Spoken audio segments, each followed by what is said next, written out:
like to start this press conference off, just take a minute and have a football program, athletic program, pay our respects to Paul Sabella and his family, going through a difficult time right now. His wife Debbie and children Kristen and John. We lost a good man. In fact, him and his wife Debbie were two of the first people that myself and my wife Kristen met when we came to Carbondale at a high school football game, and Carbondale, our sons were playing on the freshman team, and we spent some time together in the stands watching freshman football. So I know for a fact that he's a good man. So just want to pay our respects. After that, we'll open up to questions. What's the latest status on Malcolm and then LeSteven? Right now, LeSteven, we're optimistic about his availability, so we're hoping that he'll be able to do some things here on Tuesday. And with Malcolm Agnew, we're probably right now realistically waiting another week. And what's the update on Victor, Key Suggs, Adam, and Mikael's suspension status? Both Mikael and Adam Brandt will be reinstated. As far as they've been practicing, they've been with us. They'll be on probationary reinstatement. In other words, they'll be on short leash, but they'll be available on Saturday. And then Victor Burnett and Keith Suggs have been dismissed from the team. What did you and I do defensively against North Dakota State that they were able to have such success shutting down their running game? Well, it was an interesting game to watch on film. What North Dakota State ran into was something that opposing teams run into when they go into the Fargo Dome. Just the noise factor, I think, was a very big factor in the game. I know North Dakota State struggled with some of the offsides and legal procedures and just some of the things that they normally don't struggle with, and that's what it reminded me of, is watching another team play NDSU in the Fargo Dome, and I think that in itself did create more of a problem than probably what they anticipated. And plus, Northern Iowa is the strength of their team is their defense. They're just solid across the board. They don't make many mistakes. They make you earn everything that you get. And I was a little surprised. North Dakota State came out. They spread it out a little bit more than what they normally do, and they really didn't go as much with the run game that they've had in the past too. So with their game plans, I'm sure they felt that they needed to do some things to move the ball. Northern Iowa, and so I think they changed some things up a little more than what I would have anticipated. You already have a pretty heated rivalry with Northern Iowa as it is, but just the fact that they knocked off the #1 team in the country, and obviously the week before knocked off Illinois State, does it amp things up this game a little bit? Well, yeah, there's a lot of reasons to amp it up, but for us, it's we gotta win. I mean, it's we're at that time of the season, and we're still breathing. We're still competing, and we played well in the past against Northern Iowa, and so I think our confidence will be good, and we just need to have a good week of preparation with minimal distractions. And we're also at that point. It's November, so we'll start experiencing some of the elements, and that's what football's all about too, is going out there and playing in some bad weather. So got to look forward to that also. It's your seniors' final home game. You have a big group of them, but some standout guys like Michael and Tyler, and what has this group of seniors meant to this program? Well, I'm at a point now where everyone that I've brought in, I've seen go through, and it's always tough just seeing a class that you brought in as freshmen and seen them grow up and mature, and you just want to send them out the best way you possibly can. And I'm proud of this group. We've been through a lot together, and you know, you just want it to have a good ending at the very end. So senior day, it would be great to send them out, you know, with a school song. When you look at Pruitt's career, Coach, you know, how do you think, you know, he's been able to be so successful with so many eyes on him every weekend? Yeah, really, you don't go about it, it just happens. You know, you don't try to force things. Last week, we didn't try to force the issue, and we just ran the ball. I mean, it was a situation, he caught one pass, and that was off of special teams play, and you know, it just kind of speaks just how good he is, because I really don't think that we've ever done anything going into the game where we're saying, okay, we got to throw the ball in the hole so many times and be successful. Now we've had success throwing the ball to him, but I just think that's because you know, he's been able to get open, and you know, he just does things well from the tight end position. Usually tight ends aren't all that great at running routes, where Mike Pohl was very good at running routes, and therefore he's more of a receiver threat than a tight end threat. Don't you go into games still thinking we want to get these guys, certain guys, touches in certain places?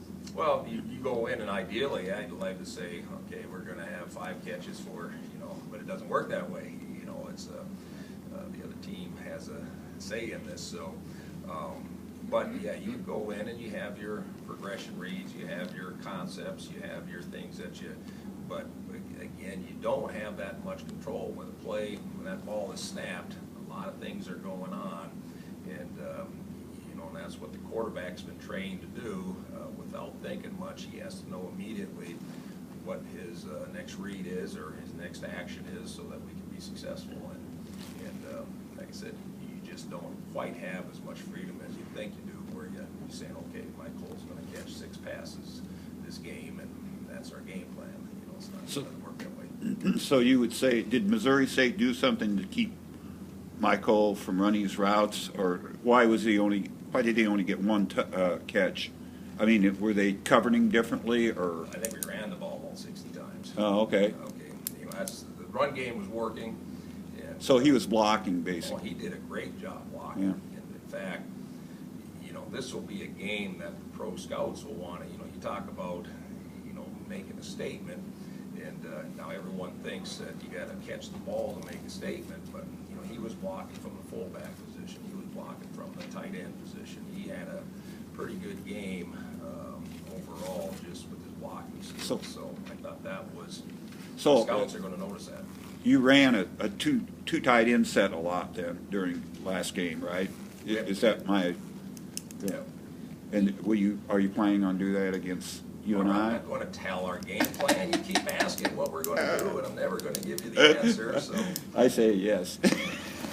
just do what we think we can do. You know, when you recruited Michael, you know, as a senior in high school, did you think in your head, did you see the potential that, you know, he might be an NFL prospect eventually? Well, the NFL is, not many people make that, Yeah. you know, so, but when you recruit, you recruit a young man, you know, you always see the potential, and that's why you recruit that individual, and you know, we felt that we were pretty fortunate to be able to get him. You know, we thought he was somebody that was under the radar. We knew he was good and would be good, and we really recognized that the first year after he had been redshirted. You know, we had an extremely difficult time, you know, just defending him in practice. So had we not had the tight ends that we had at that time, which we were pretty stacked at the tight end position, we would have probably played him, but we just didn't need him at that time, which was a good decision.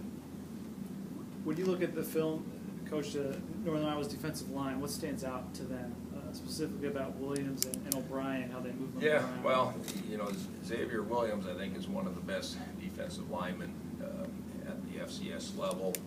He's just a guy that has the ability to mess up blocking schemes, and you know, that's where they're strong enough, quick enough. Their schemes are sound enough where they just make it very difficult to anticipate what they're doing, and when they can mess up some of your blocking schemes. success with the run defense. What kind of quarterback is Brian Carnes? Well, he's a little more of the dual threat. I look at him, their quarterback they had a couple of years ago, Terrell Rennie, kind of along that lines. He doesn't run the ball as much, but he does have the ability to run the ball. He's very fast. I think he's a track athlete, and he's very successful in track. So he just has that athleticism that can make a play at any time.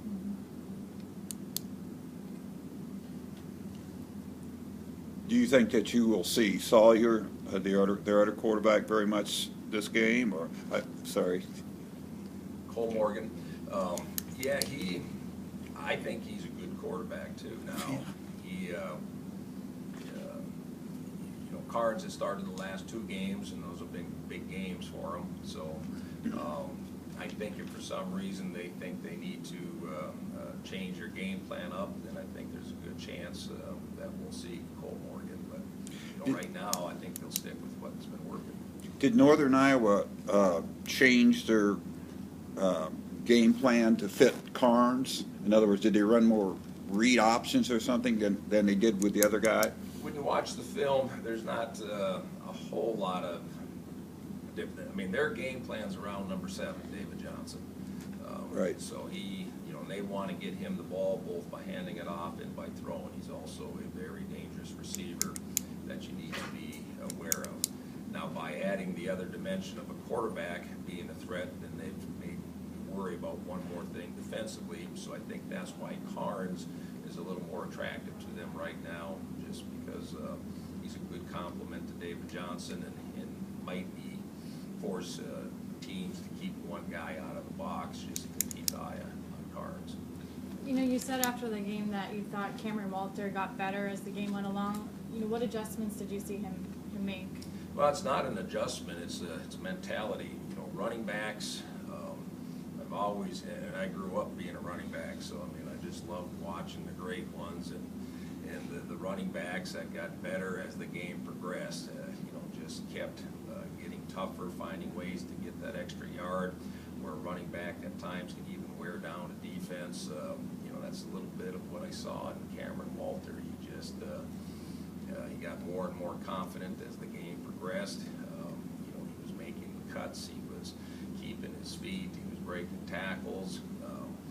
Especially when you look at the number of yards that he accomplished, and his longest run was 14. Those are a lot of tough yards that he was just grinding out. So, that's encouraging when you can see a running back do that. And Missouri State has a pretty good defense, so that wasn't a case where we're playing a defense that hasn't proven itself in our league. Is this the last game? Is that the first time you've had your offensive line healthy, as far as all 5 guys being there ready to go at one time for a few games? That's the healthiest we've been up front on the season, yes. So that might have made a difference too in the running game. There's no doubt that when Cameron was running, there's times he wasn't getting touched until 4 or 5 yards down the field. So we were creating a nice push on the line of scrimmage. We were getting seams that allowed our backs to, and I thought Ken Malcolm did a very good job running the football. He, had we given him the ball 20 plus times, his numbers would have been impressive. So, but that goes back to the offensive line, it goes back to the tight ends, it goes back to the fullbacks. I really did feel that group did a great job on the course of the day. Yesterday at the team meeting, that was the group that I recognized as far as really being a difference maker in the game. How did you come out of the game health-wise, specifically the O-line, but also team-wise?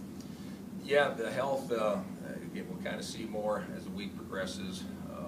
We're a little worried about Brandon Williams' ankle, so we just got to kind of see how that develops. Just how well did Northern Iowa's offensive line play last weekend? Well, they're very experienced. The thing that they have that good mix of the run pass. When you see their formations, they're not in your traditional run formations. They spread you out. They like to have the 3-by-1 with the receiver sets and make you defend the field.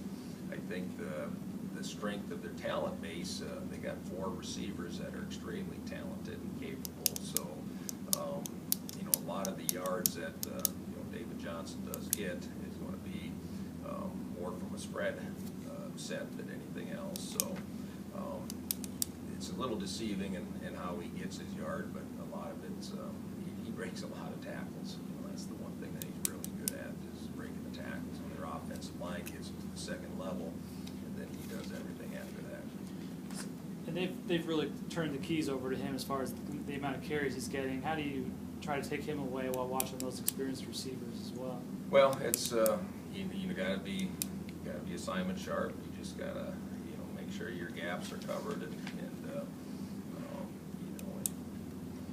we've been successful in the past of slowing him down, but you'll never completely stop him. He's going to get his plays, and you just got to make sure that you're not giving up the big plays.